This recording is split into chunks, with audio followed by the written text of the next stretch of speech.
भारत आज अपना पहला राष्ट्रीय स्पेस डे मना रहा है और हमारे साथ बातचीत करने के लिए केंद्रीय मंत्री जितेंद्र सिंह जी हैं। सर, भविष्य की क्या योजनाएं हैं और ख़ास तौर पर जो डिबरी के लिए बात हुई है उसके बारे में हमें जानकारी दें। नहीं, भविष्य मुझे लगता है कि आने वाले इस आगामी वर्ष में हमारी एक महत्वपूर्ण जो एम्बिशियस हमारा प्रोजेक्ट रहेगा वो रहेगा गगनयान का, जिसके लिए हमारे 4 एस्ट्रोनॉट्स का पहले ही प्रशिक्षण हो चुका है और 2025 में और उसके अतिरिक्त इंटरनेशनल सर्विस स्टेशन पर अपने दूसरे साथियों के साथ हमारे भी एक एस्ट्रोनॉट जाएंगे, जिसके लिए अभी तक शनाख्त विंग कमांडर जो ग्रुप कैप्टन शुक्ला हो चुके हैं उनकी हुई है। और सन 2047 का यदि आप विजन देखें जो प्रधानमंत्री मोदी जी की प्रेरणा से जिसे तैयार किया गया है स्पेस विजन, तो उसके अनुसार सन 2035 तक भारत का अपना एक स्पेस स्टेशन होगा, भारतीय अंतरिक्ष स्टेशन, और फिर 2040 तक भारतीय मूल का पहला मानव चांद की धरती पर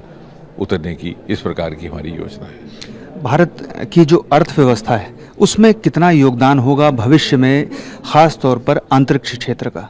भारत की अर्थव्यवस्था में बहुत अधिक प्रगति 50-60 वर्ष इसलिए नहीं हो पाई कि हमारा स्पेस सेक्टर अनेकों बाधाओं और बंदिशों के बीच में काम करता था। आज से 3-4 वर्ष पहले प्रधानमंत्री मोदी ने एक बड़ा ही क्रांतिकारी निर्णय लेकर के उसे प्राइवेट सेक्टर के लिए खोल दिया और उसका नतीजा ये है कि बड़ी तीव्र गति से वहाँ इन्वेस्टमेंट भी होने लगी, बड़े बड़े प्रोजेक्ट्स भी होने लगे और उसमें न केवल फाइनेंशियल रिसोर्सेज का बढ़ावा हुआ बल्कि नॉलेज रिसोर्सेज, नॉलेज पार्टनरशिप भी बढ़ी और नतीजा है कि आज हम प्रथम कतार में आकर के खड़े हो गए हैं। और यही कारण है कि स्पेस सेक्टर आने वाले समय में भारत की अर्थव्यवस्था में एक प्रमुख भूमिका निभाने वाला है। यदि आज हम $8 बिलियन पर खड़े हैं तो अनुमान ऐसा है कि आने वाले 10 वर्षों में 5 गुना बढ़ करके $44 बिलियन तक पहुंच जाएंगे और फिर आने वाले अगले वर्षों में 100 बिलियन तक। तो कहने का तात्पर्य ये है कि जो विकसित भारत 2047 का जो हमारा लक्ष्य रखा है प्रधानमंत्री मोदी जी ने, तो उसकी रचना में,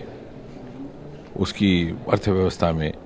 स्पेस सेक्टर की प्रमुख भूमिका रहने वाली है। सर, एक अंतिम सवाल कि राष्ट्रपति ने आज जो अंतरिक्ष में कचरा है, बेसिकली जो सैटेलाइट्स डेड हो जाती हैं उनको लेकर के भी चिंता जताई और ये भी बताया कि इसको लेकर के इसरो अब शुरुआत कर रहा है, तो वो किस स्तर पर है और क्या प्रोजेक्ट है वो? नहीं, निश्चय ही भारत उन देशों में है जिन्होंने सबसे पहले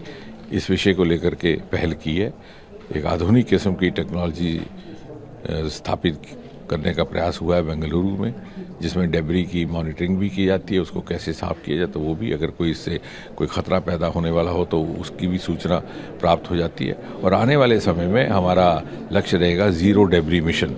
कि डेबरी वहाँ हो ही ना। और आने वाले समय में हम एक और भी प्रयास में लगे हैं कि जो सैटेलाइट अपना काम मुकम्मल कर चुके हों उन्हें पुनः वापस धरती पर उतारने का भी कोई ना कोई व्यवस्था रहे। बात करने के लिए शुक्रिया। तो आपने सुना केंद्रीय मंत्री जितेंद्र सिंह को, जिनके मुताबिक अब भारत अंतरिक्ष में जो कचरा है उसको साफ करने का भी जिम्मा उठाएगा और भविष्य में जो सैटेलाइट्स जाएंगी उनको धरती पर वैसे ही वापस लाया जाएगा जैसे लॉन्च किया जाता है। पीयूष पांडे, TV9 भारतवर्ष, नई दिल्ली।